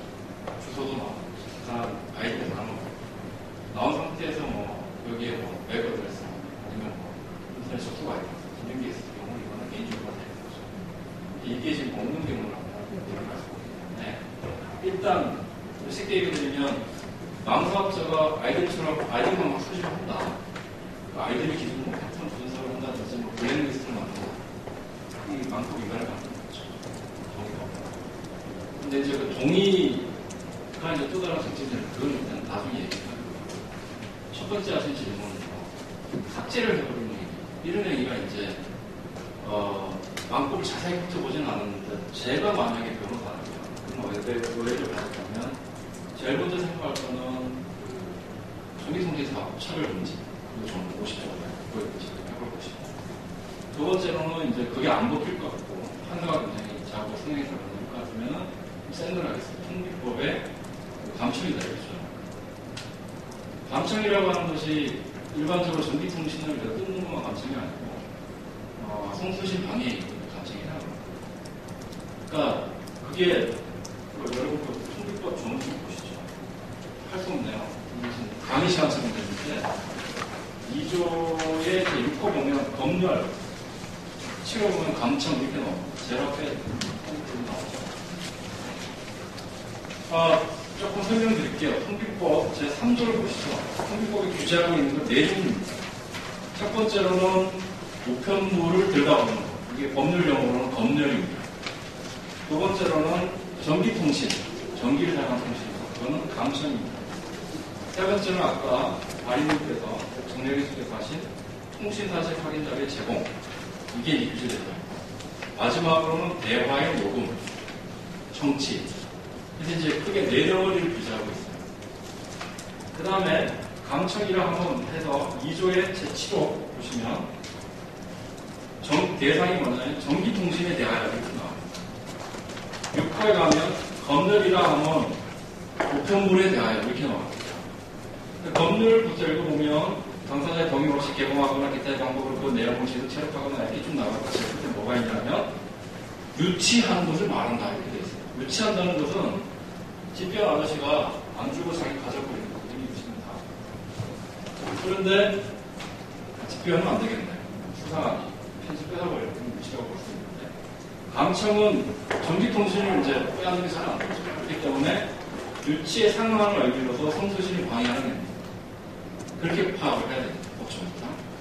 우리 지금 뭐 포럼에서 자주 논의되듯이 성수신 방해에 해당하나요? 이렇게 물었는데 방통위가 아니다 이렇게 얘기를 하는데 그거 굉장히 무슨 말씀 같아요. 사실은 법정을 해석을 못했는데 굉장히 자명한 문제죠. 그래서 이 정의 전문만 해석해봐도 성수신 방해에 지금 말씀하신 것처럼 뭐 트래픽을 계속 지연시키는 트래픽이 아니라 뭐 감속을 시킨다든지 아니면 뭐 삭제를 시켜버리는 이런 게 완전적으로 다 포함이 되기 때문에 아주 세게 주장하자면 주장을 할 수 있지 않죠. 그리고 차단 자체도 불법성을 가지고 있습니다. 그러니까 차단한 행위를 두 가지로 저는 한번 얘기해보겠다 이거죠. 제가 검토하는 만약에 지금 DPI 기술을 지금 공식적으로는 KT도 도입하겠다고 했고 SK는 뭐 도입하지 없다고 얘기해서 지금 현재 이동통신사업자들이 DPI 기술을 갖고 있다고 얘기할 수는 없는 거잖아요. 그러니까 확인은 안 됐지만 그렇다면 예를 들자면 지금 마이피플 같은 경우가 그런 일들이 있었는데 요금제에 따라서 마이피플을 갖다가 사용할 때 있어서 그 외부 요금을 가능하게 하고 불가능하게 바꾸고 또 스카이프 같은 경우에는 또 가능하게 하고 뭐 이런 식의 것들이 지금도 일어나고 있는데요. 지금 이런 것들은 DPI 기술 말고 어떤 기술을 사용해서 이런 것들에 대한 차단이 가능합니다.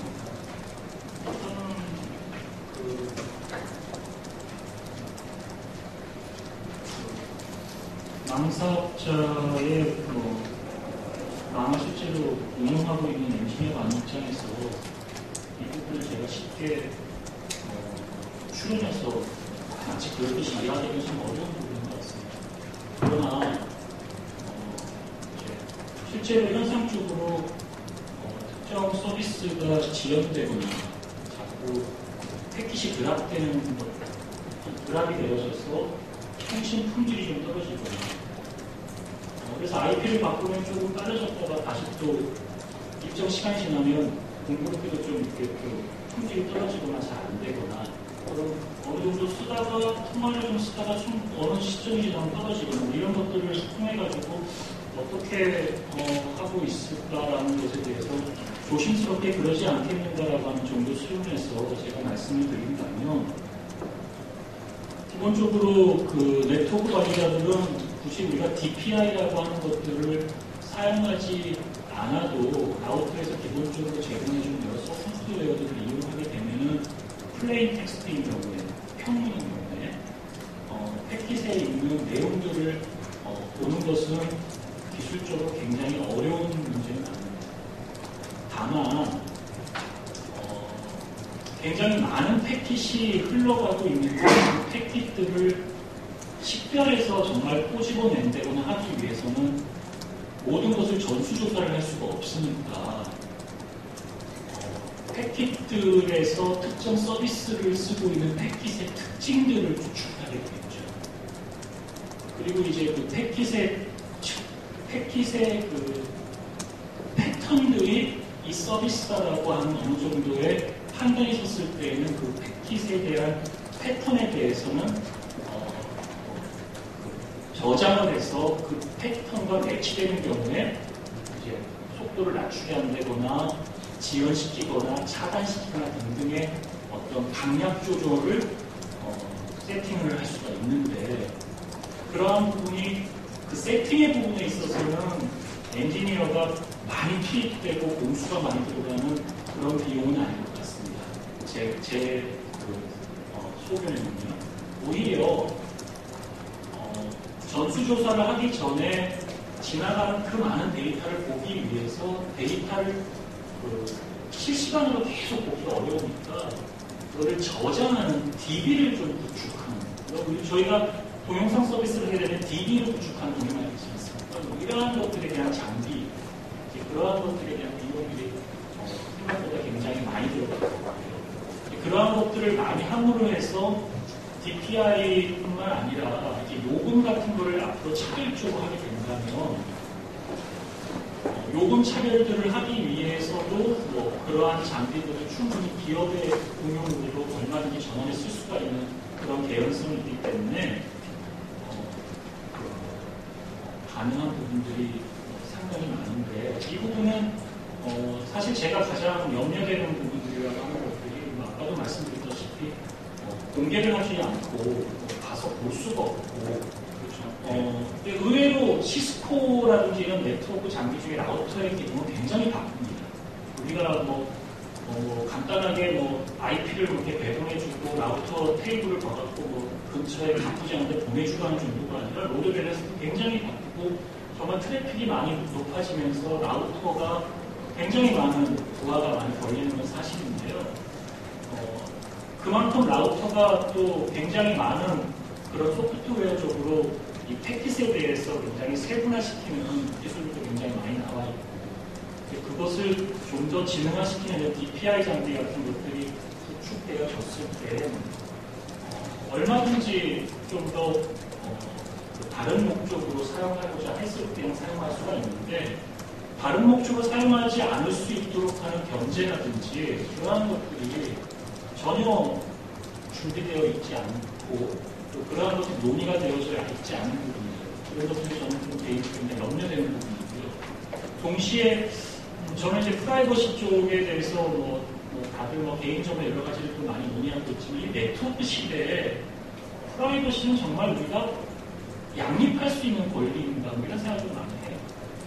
편리하면 프라이버시는 포기할 부분이고 또 이익 형량을 따져가지고 국가의 어떤 이슈가 돼가지고 뭔가 중대한 다른 일도 생기면 좀 프라이버시는 받아줘야 될 수 있는 부분이고 우리가 그런 시대인가 이 네트워크 시대에 정말 프라이버시는 굉장히 큰 위약한 어떤 개념인데 이러한 것들에 대한 좀 많은 인문사회 선생님들이 좀 철학적으로나 단단한 것들을 많이 쌓고 나서 이런 기술이 여기에서 채택해 나갈 때 엔지니어들은 여러 기술 정책 측면에서 이것들을 어떻게 거버넌스를 잘 할지에 대한 것들이 좀 많이 논의돼야 되는데 이미 우리가 서비스단에서 너무나 많은 프라이버시의 침해와 너무나 많은 것들을 경험한 상태에서 DPI라든지 이런 것들을 사용해서 더 많은 이런 정보 패킷들을 볼 수 있는 것들이 있을 때 우리가 다가온 앞으로의 새로운 기술들이 엄청나게 많이 나올 때 그 서비스 아랫단에서는 우리가 도저히 컨트롤할 수가 없는 정도 일정 서비스단에서 이런 프라이버시 문제나 그 서비스를 조정할 수 있는 부분이 있다면 좀 어떻게 보면 망이라고 하는 차원에서의 문제입니다. 그래서 저는 아까도 제가 자꾸 층에서의 문제를 자꾸 논의를 드리는데 어플리케이션 층에서 논의되고 하는 내용과는 또 굉장히 다른 차원에서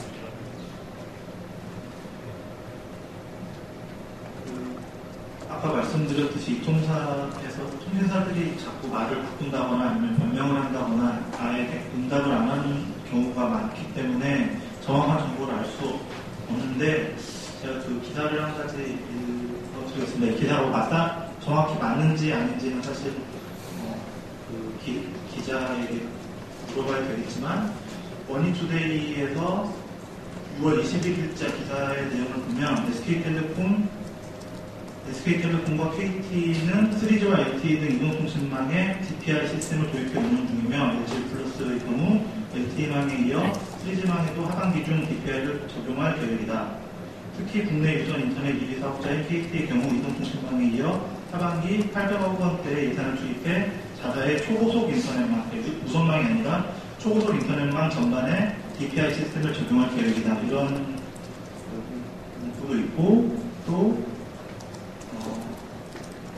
SK텔레콤 관계자는 M보입 서비스를 제한하는 방식은 여러 가지가 있는데 M보입 전용 서비스의 경우 IP를 차단하지만 보이스톡과 같이 모바일 메신저와 M보입 서비스가 통합된 형태의 경우 신호 처리를 늦추는 방식이 가장 합리적인 방식이라고 말했다.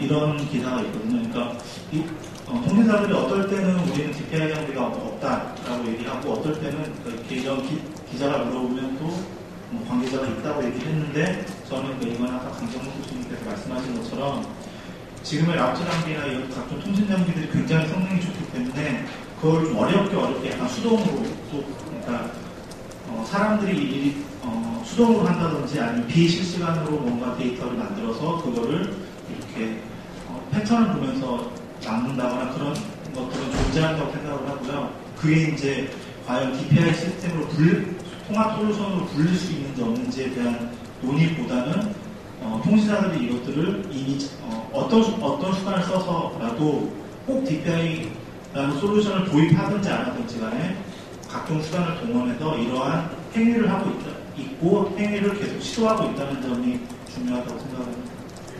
네, 전적으로 동의를 하고요. 사실 저 개인적으로는 M보입 서비스를 스카이프 서비스를 대단히 많이 사용하고 있는 케이스인데 특히 개인적인 사정상 기록이 아니지만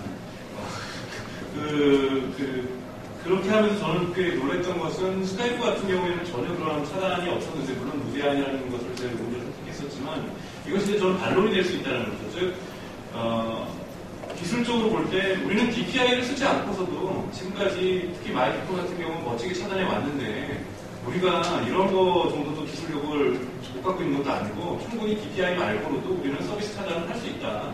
그렇기 때문에 DPI 자체는 우리가 그러한 서비스를 차단하기 위해서 도입하는 것은 아니다라는 것을 기술 증명을 저는 하려고 하는 시도를 제가 만약에 KT라면 할 수도 있다라는 거죠.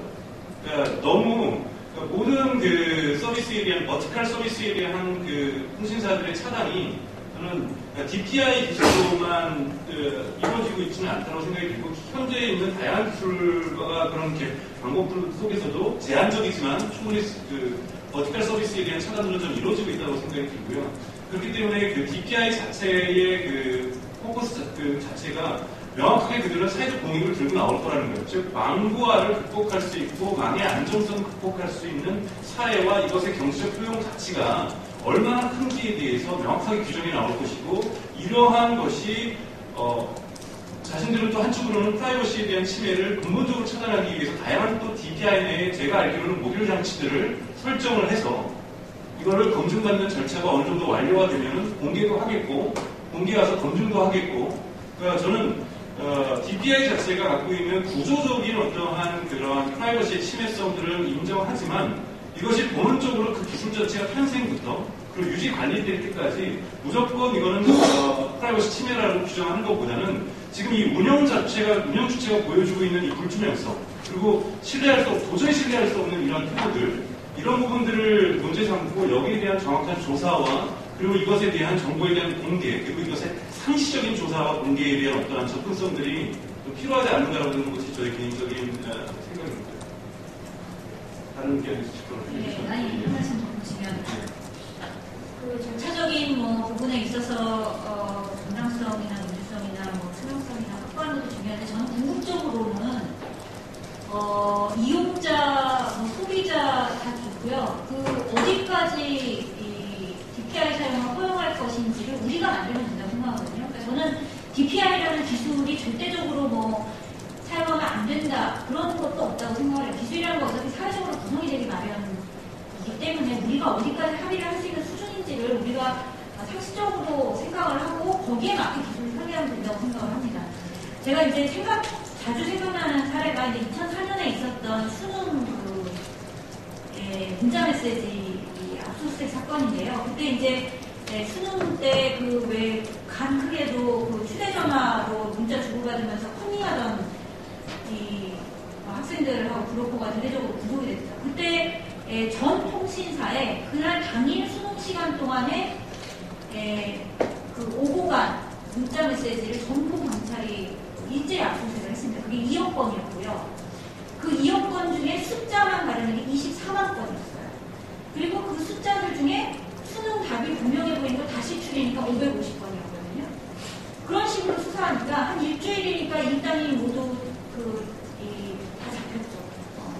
근데 그 수사 방식을 갖고 사람들이 굉장히 경악을 하고 이게 아무리 기술적으로 허용한다 하더라도 그리고 수능 부정이라는 것도 한국처럼 입시 문제가 굉장히 중요한 사회에서 수능 부정이라 도저히 용납할 수 없는 범죄 이거 굉장히 막대한 공익이 있음에도 불구하고 전 국민 문자 메시지를 특정 시간대를 모두 열람을 하고 검열을 해갖고 압수하는 그런 수사 방식이 과연 우리 사회가 수용할 수 있느냐. 그래서 이제 여론이 비등해졌어요. 그래서 기술적으로 가능하고 공익적인 연구도 있음에도 불구하고 이제 결국에는 정부, 또 시민사회, 또 기업들이 합의를 해서 문자 메시지는 그러면 보관을 해야겠다. 왜냐하면 문자 메시지 주고받은 것이 이제 요금 수납을 위해서 필요한 정도이기 때문에 보관을 하되 앞에 세 글자 정도만 보관을 하겠다.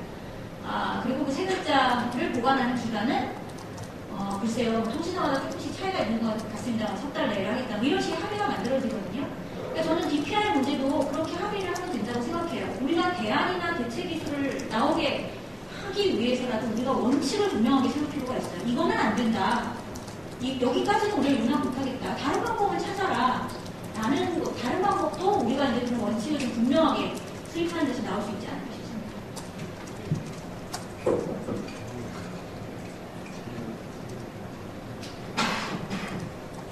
지금 어디 주제가 이상하게 헷갈리는 것 같아요.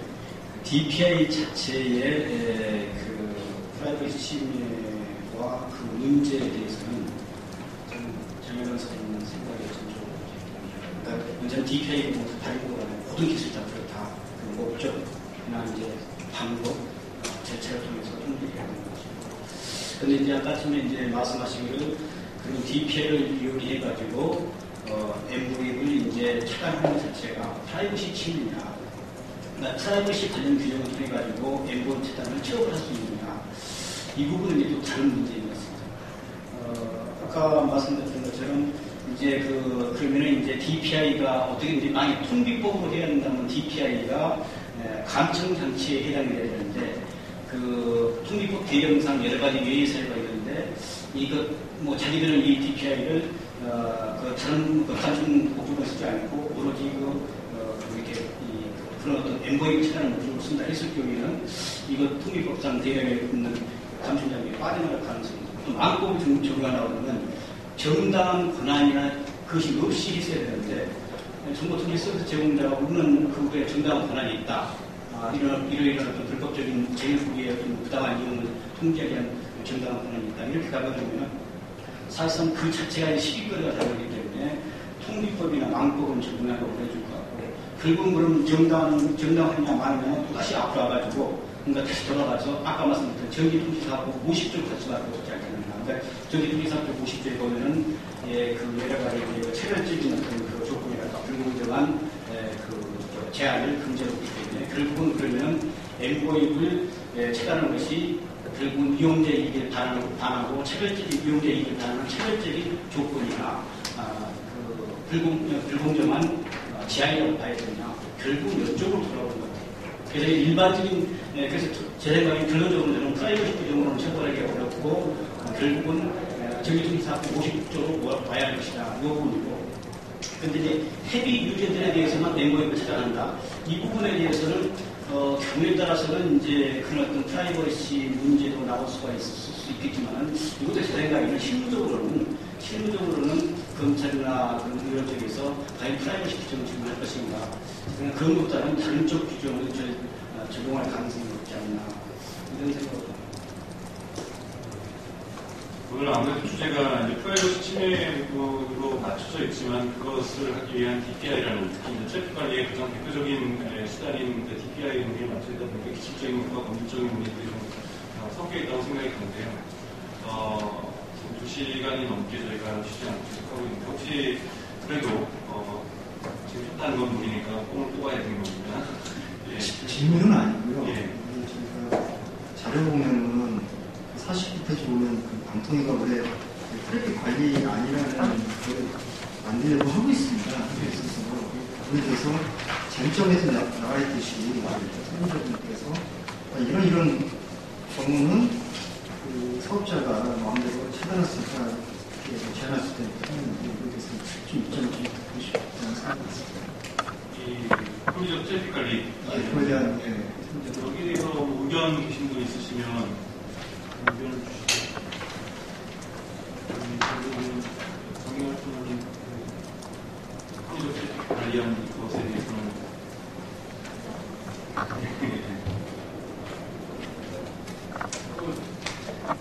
이제 어떤 조문을 적용하고 하느냐, 어떤 이 가이드라인을 조문이라고 봤을 때 그걸 어떻게 해석하느냐 굉장히 있었잖아요. 아주 선한 마음으로 그리고 방통위를 정말 사랑하고 신뢰하는 마음으로 바라보는 굉장히 아름다운 구조인데 저는 사실 다 읽어봤습니다. 그런데 지금까지 이제 방통위가 가지고 있는 마인드랄까, 그다음에 뭐 질의 회신할 때 답변 어느 수준이랄까, 그다음에 또 뭐 구체적으로 질문했는데 함구하고 있는 것도 그렇고, 그런 걸로 봤을 때 이제 국가기관이 가져야 될 기본적인 자세가 아니잖아요. 그런 입장과 이런 가이드라인을 병합해서 보면 모든 게 다 슬픈 규정이에요. 제 입장에서는. 그렇습니다. 만약에 정말 문제가 없다고 생각되는 것들이 없을 정도로 다 그런데 언뜻 보면은 지금 50페이지에 처음에 보면 망의 보안성 및 안정성 확보를 위한 예를 들어서 디도스, 해킹, 개인 등등인데 그냥 아름다운 마음 가진 자들은 보세요. 얼마나 좋은 문장이겠어요. 근데 예로서 디도스는 해킹만 나오고 나머지는 그다음에 망의 보안성이나 안정성 확보라고 하는 것이 피해보는 기구이고 특가적으로 확보이기 때문에 이게 이제 법동 내용은 뭐든지 다 의심을 하셨고 박사들 굉장히 좀 짜증나는 거 정말 그래? 근거가 뭔데? 어디에 나와? 계속 따집니다. 그럴 수밖에 없는 것처럼 이런 조문들을 그런 시각에서 찾아보면 하나도 명확한 것도 없고 하나도 납득이 되는 것 같습니다.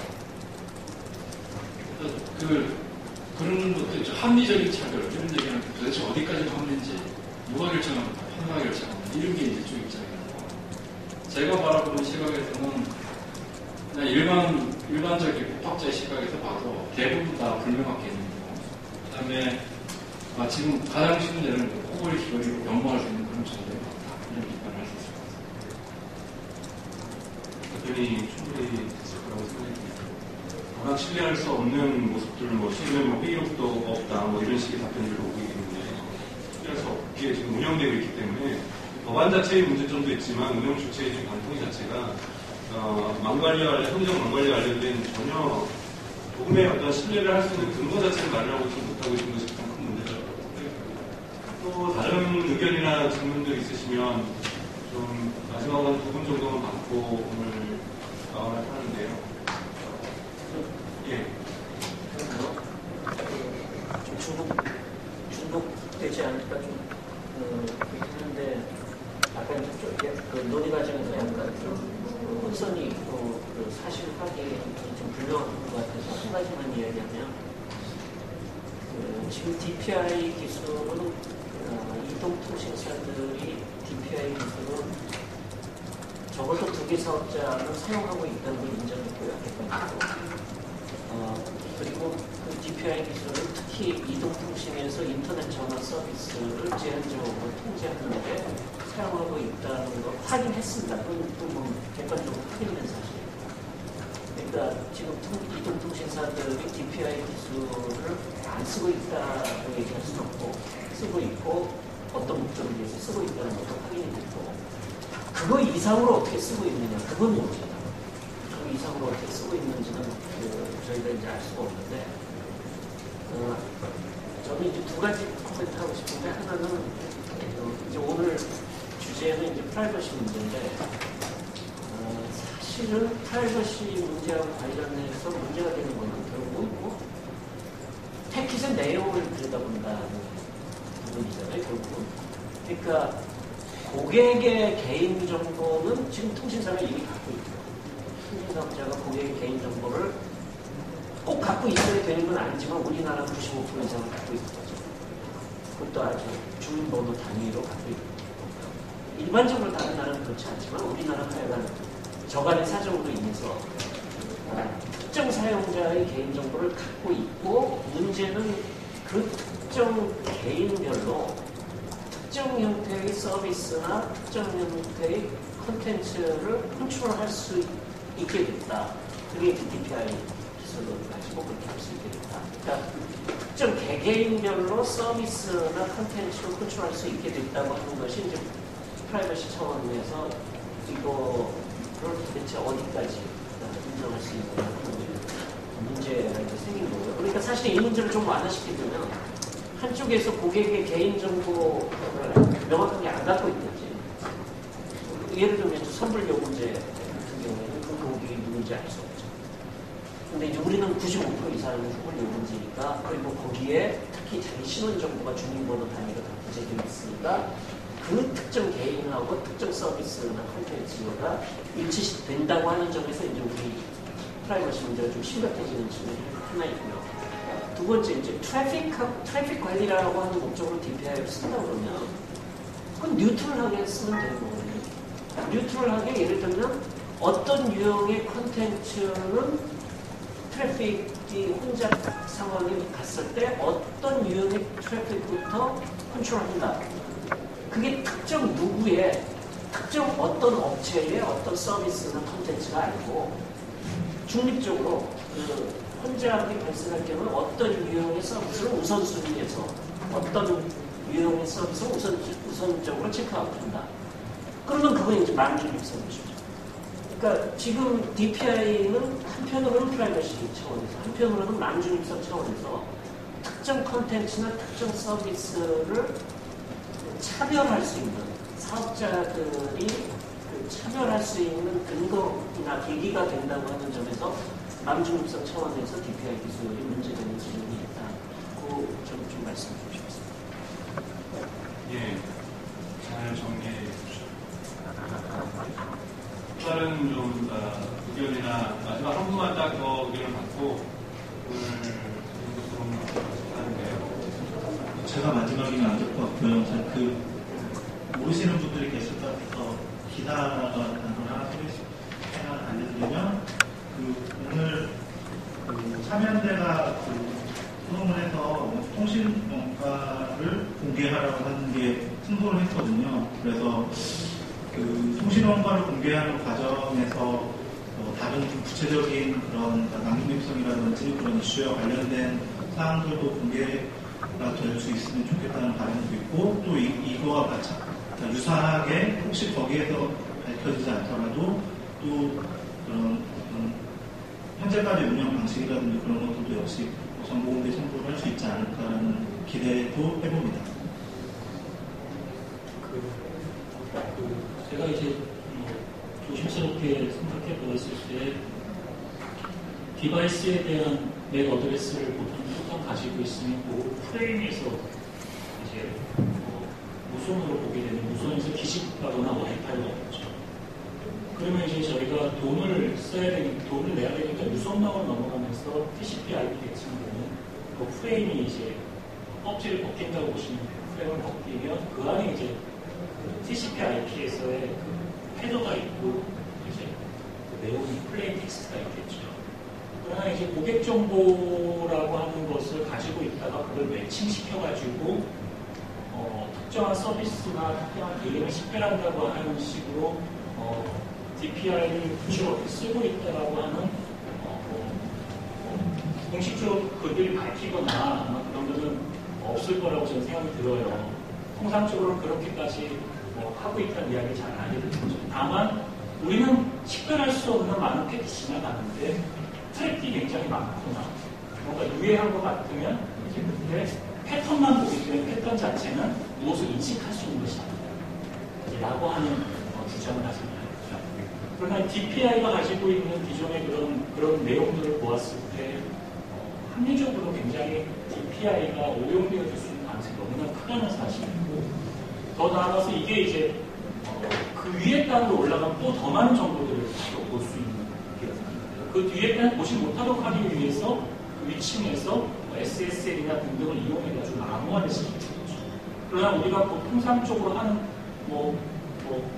이렇게 우리가 통상적으로 할 때 다 암호화를 시켰을 때 굉장히 많은 부하가 올리고 그런 문제로 별도로 그렇게 하지 않기 때문에 과거의 네트워크를 관리하는 엔지니어 입장에서 굳이 보지는 않지만 보려고 생각을 하고 있으면 충분히 그 단에서 내용들을 볼 수 있다는 것이죠. 충분하게. 근데 지금까지는 그러한 것들에 대한 유용성이 별로 있었음에도 불구하고 도드라지게 드러나지 않았는데, 이번에 이런 특정 서비스라든지 특정한 것들이 정말 트래픽을 많이 유발한다고 하는 합리적인 어떤 증거가 막 드러난 것도 아니고 다른 것들이 더 오히려 그래 보이는데도 차단을 한다고 했을 때, 앞으로 망의 효율성에 대해서 망 사업적에 맡겼을 때, 또 더 나은 장비를 가졌을 때 충분히 더 엄청난 일들이 나타나기 때문에 이러한 것들을 견제하고 고민하는 문제들을 좀 촘촘하게 또 해야 된다. 그런 생각들을 좀 예. 그 DPI 프라이버시 이게 이제 주제였는데 망중립성과 관련된 오늘 정리를 마무리를 하자면, 망중립성에서의 DPI를 작성해서 두 가지로 저도 이제 같은 생각입니다. 그러니까 DPI를 망중립성을 해치는 용도로 사용할 때 우리가 그걸 어떻게 비난을 하신가? 하나는 프라이버시 문제로서 접근해가지고 안 된다 이렇게 얘기할 수 있고, 다른 하나는 망중립성 문제 자체를 통해서 볼 때 안 된다 얘기할 수 있는데, 지금까지 했던 논의의 문제는 이제 전기통신사하고 50조를 얘기를 해봐도 이제 약하다 이거죠. 조문이 너무 추상적이고 헌법과 같은 누구나 권리를 가진 예를 들어서 굉장히 좀 약한 조문이라서 별로 재미가 없습니다. 재미가 없다 보니까 이제 다른 방향으로 돌아와서 그러면 프라이버시 침해가 있는 거 아니냐 이렇게 이제 접근을 한다. 근데 대표적으로 내세울 수 있는 게 뭐냐 질문 받았어요. 첫 번째는 전기통신사업 법이고, 두 번째는 통계법 위반이고, 세 번째는 왕법 위반이고, 이런 식으로 얘기를 쭉 펼쳐나갈 수 있는데, 이미 이제 프라이버시에 대해서 명확하게 언급을 하면서 정보를 마련하는 바가 있어요. 왕법에 23조에 이렇게 적혀져 있습니다. 정보통신 서비스 제공자는 사상, 신념, 과거의 경력 등 개인의 권리, 이익이나 사생활을 뚜렷하게 침해할 우려가 있는 개인 정보 서비스를 안 한다. 이제 이게 아마 유일한 프라이버시를 직접적으로 설명하고 언급한 정보이 아닐까 싶은데요. 다른 법에는 헌법에도 프라이버시가 나오지 않죠. 근데 이제 그 프라이버시에 기반한 얘기를 할 때는 이 정도는 이제 활용할 수 있지 않을까 싶습니다. 근데 정말 그 망중립성에서 DPI 문제를 얘기를 할 때 해결을 제대로 하기 위해서는 프라이버시로 이렇게 돌아가는 것이 아니라 어떻게 보면 바로 망중립성 자체가 인정되어야 된다는 얘기에서는 법률을 만드는 것이 더 정답이죠. 무슨 말인지 하여튼 프라이버시가 본질적인 문제 이렇게 나오는 것도 바람직하긴 한데, 그거보다는 정말 제대로 된 해결 방법은 망중립성 자체가 인정돼야 된다. 다가가서 법적 장치를 만들고 제대로 받치고 반대로 저들한테 담아서 이런 것이 좀 바람직하다 하고 싶습니다. 예, 오늘 되게 오랜 시간 동안 DPI를 기초로 한 트래픽 관리가 가져갈 수 있는 이 프라이버시 침해 가능성, 결국이 나왔던 것은 망중립성에서 버티컬 서비스를 중심으로 한 기통사들의 다른 서비스의 차별의 가능성의 문제를 이러한 부분까지도 좀 포괄적으로 논의가 되는데요.